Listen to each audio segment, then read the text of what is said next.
The Bible reading today is from Jeremiah 18, verses 1 to 10. This is the word that came to Jeremiah from the Lord. Go down to the potter's house, and there I will give you my message. So I went down to the potter's house, and I saw him working at the wheel. But the pot he was shaping from the clay was marred in his hands, so the potter formed it into another pot, shaping it as it seemed best to him. Then the word of the Lord came to me. He said, "Can I not do with you, Israel, as this potter does, declares the Lord? Like clay in the hand of the potter, so are you in my hand, Israel. If at any time I announce that a nation or kingdom is to be uprooted, torn down, and destroyed, and if that nation I warned repents of its evil, then I will relent and not inflict on it the disaster I had planned. And if at another time I announce that a nation or kingdom is to be built up and planted, and if it does evil in my sight and does not obey me, then I will reconsider the good I had intended to do for it." This is the word of the Lord.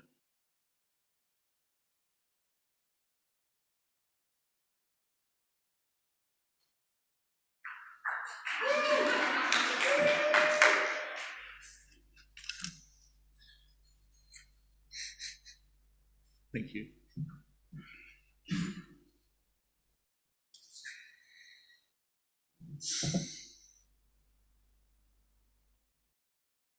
As a church, we've been working our way through the book of Jeremiah, who wasn't actually a bullfrog, but instead wrote the longest book in the Bible, and that's by word count, not by verses or anything like that, because that goes to Psalms. And this book is a part of the prophetic tradition, which calls the people of Israel and Judah back to closer relationship with God. So 2 weeks ago, next slide there. 2 weeks ago, Maria spoke to us about the lie that everything happens for a reason, and how that sort of idea has been used to further hurt people who are already hurting. And she talked about how God doesn't punish people willy-nilly like that. Sometimes things just hurt, and sometimes they hurt for no reason at all. Last week, Mark talked about endurance and perseverance, and how when we aren't able to run with other people, God might be preparing us to run with horses. And so sometimes God uses adversity as a tool to grow us, sometimes not. So this week, and we'll just hold it on this side for a little bit, I will be talking about the prophetic, and how this series on faith formed through adversity is more about faith formed and also a bit about adversity and how that plays into it. Next slide there. So this is the letter V, and it's sort of the main image that I'm going to keep coming back to throughout this morning. Now, I stole this revolutionary idea from a theologian named Walter Brueggemann, and to everyone who is playing the crossword, I don't think you're going to be able to spell that one. Now, Brueggemann has lots of very, very deep work on the Old Testament prophets, and if you're into a head knowledge kind of way of meeting God, then I definitely suggest going and having a look at some of his lectures or some of his books. I really found that they helped me make sense of some of these incredibly messy parts of the Bible. So, as you can see, to draw the letter V, you first go down and then you come back up. You descend into a pit and then you sort of clamber back out. And I think that is a reasonably good summary of what the job of an Old Testament prophet is. So Jeremiah, in chapter 1, gets given this two-part commission by God, and it's referenced in the chapter there that Elise just read for us. Jeremiah is told that his role will be to pluck up, break down, and destroy. And in this way, he calls the people of Judah out. He uproots their stolen wealth, he breaks down their monuments, and he destroys their idols. And Brueggemann calls this judgment. But this idea of judgment isn't complete without the idea of hope, which is sort of this second part. And this hope part of the mandate, come back out, Jeremiah is told to plant and to build. And so Jeremiah does this by calling the people back to the covenants that God had made with them. Covenants that are designed to ensure the livelihood of orphans, widows, immigrants, and poor people of spirit and economics. Covenants that ensure people are not abused and not hurt, that protect and uplift God's people to live as though God is present among them. It's that Jeremiah plants and builds once he is plucked up and torn down. I think the main reason why we might find the prophets very hard to approach and hard to engage with as 21st century Christians who live in relative comfort and know the New Testament and the radical, message of recreation and the gospel that Jesus brings us, is because I think we too often read just this first half of the prophetic message, this bit of plucking up, tearing down, and destroying. And we sort of pause there at the bottom of the pit, the bottom of our V, and we go, yeah, okay, that's God's message for us, And I think it's that kind of thinking that leads to Maria's experiences from 2 weeks ago.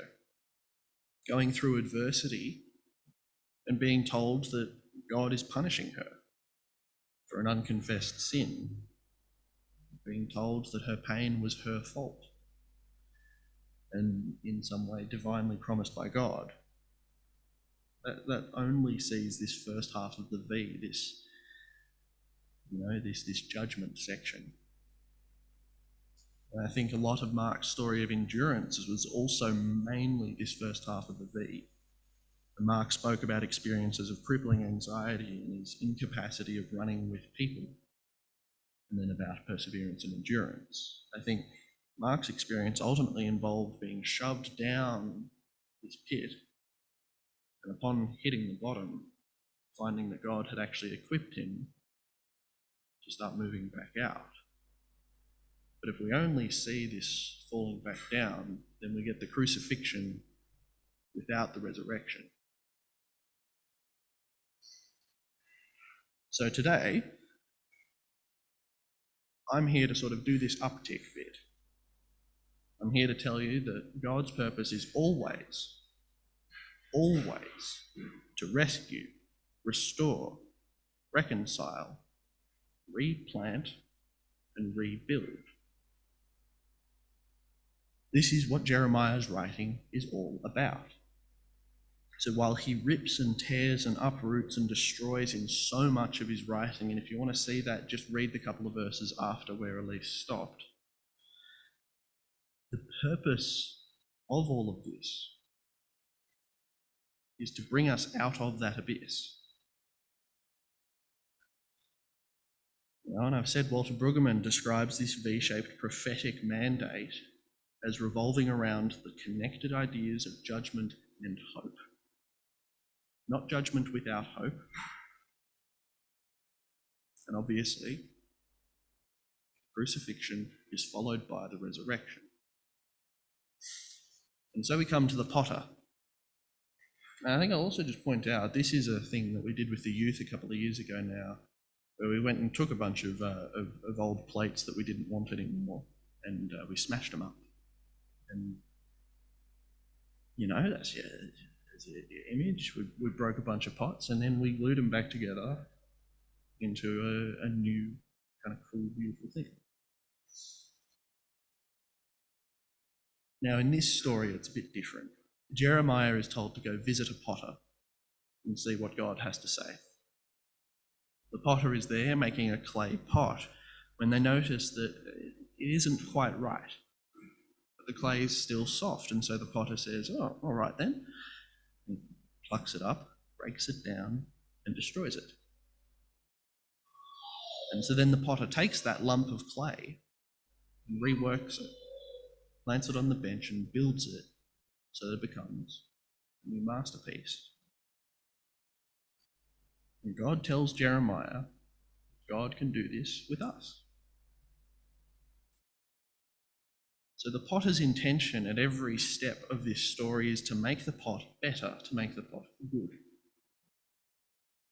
And so I think to rephrase the sermons that we've heard so far, Maria talked about how sometimes the pot gets mangled. You know, it's not quite right. But that's not on purpose. It's just not quite right. And I think Mark talked about the pain of being crumpled as a pot. And then I'm reminded actually of his induction service, where he talked about this idea of unrealised potential. I'd say the unrealised potential of a lump of clay. And so today I'm going to talk about two more ways that God then takes this lump of clay and makes it into a pot. The first one is prophetic imagination, and the second is what I'll then sort of call imaginative ministry. So prophetic imagination is what Jeremiah does. The story of the potter is an example of Jeremiah speaking prophecy through imagination. Now, next slide here. Often when we hear the term prophecy, our minds might be taken to Professor Trelawney from Harry Potter, who's not the Potter from our story today, he's Harry Potter. And Trelawney, reads tea leaves and has crystal balls and occasionally has her eyes roll back in her head and describes events in the future in detail or in some sort of rhyming verse, but otherwise is just a bit kooky. Now, I definitely believe that Jeremiah was a bit kooky, but the prophetic tradition he was a part of isn't the same one that we get Professor Trelawney, which for the kids playing at home is Trelawney.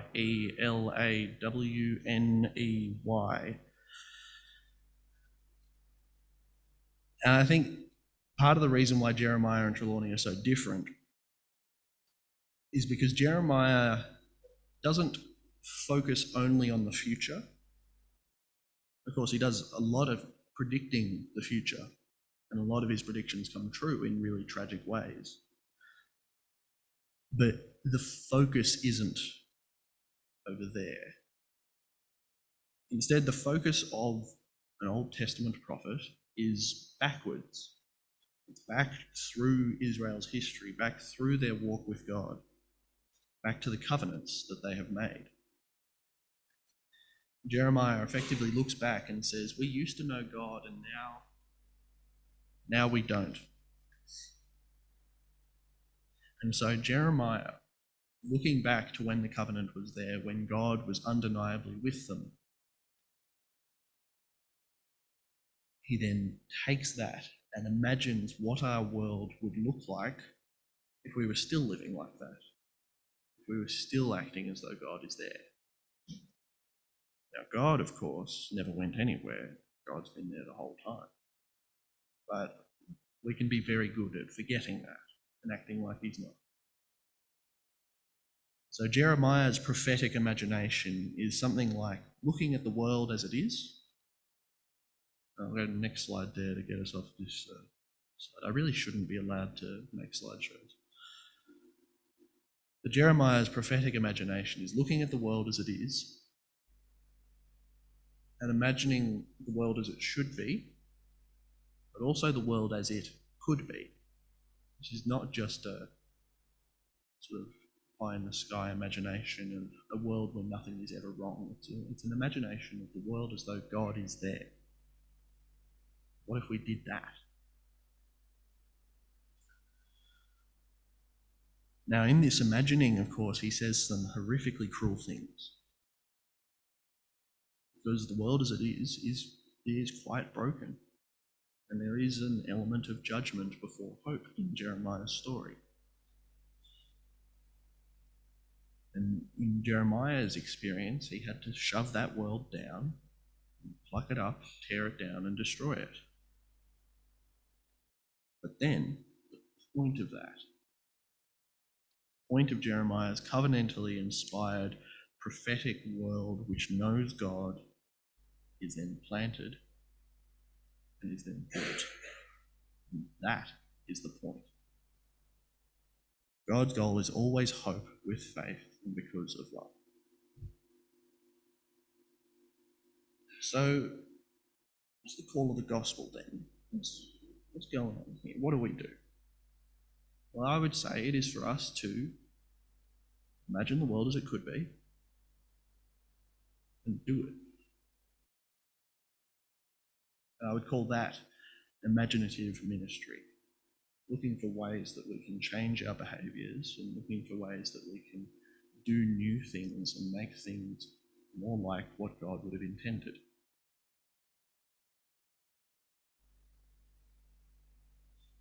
Because I believe that there are prophets here today.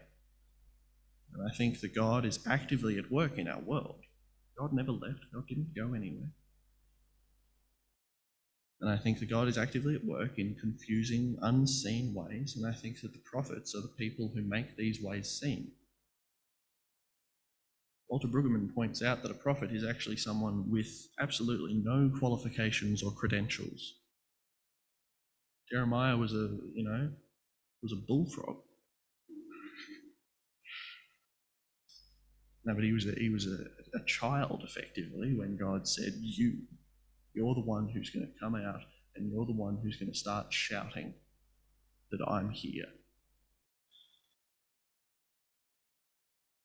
A prophet is only someone who is able to talk about the world as though God is active in it.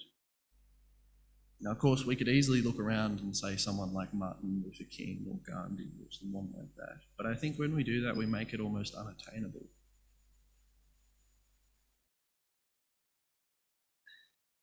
I would say that when we talk about visionaries like that, that shouldn't take the rest of us off the hook. If you have a vision for the world as it could be, share it. I think that's a big part of what the church is. And for the youth, we've been looking at the reasons why we do church recently.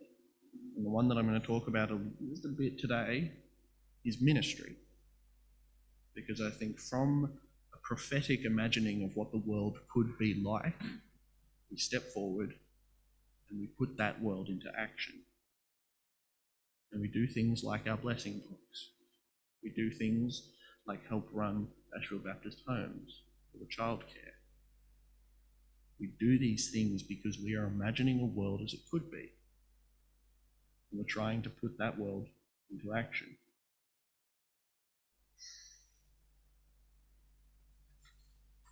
And so the answer on the crossword there is the reason why we do church today is ministry.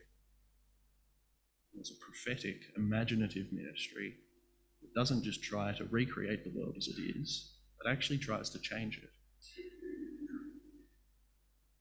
And so I guess my message today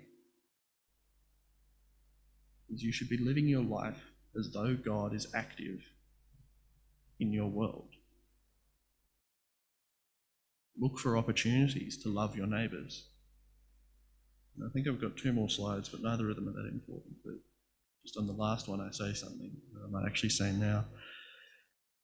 Jesus sums up all the prophets and the law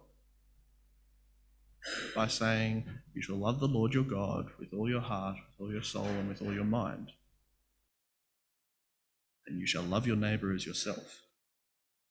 So as we read through Jeremiah and we get these really horrible, brutal things that he says, about the world that he's living in, remember that he's weeping because there's no love there. And I think that Jeremiah has hope that there can be. So my hope today is that when we do ministry, and we all do ministry, prayerfully imagine what the world could look like. Plant that. Build that. Amen. Thank you, Matt. Thank you.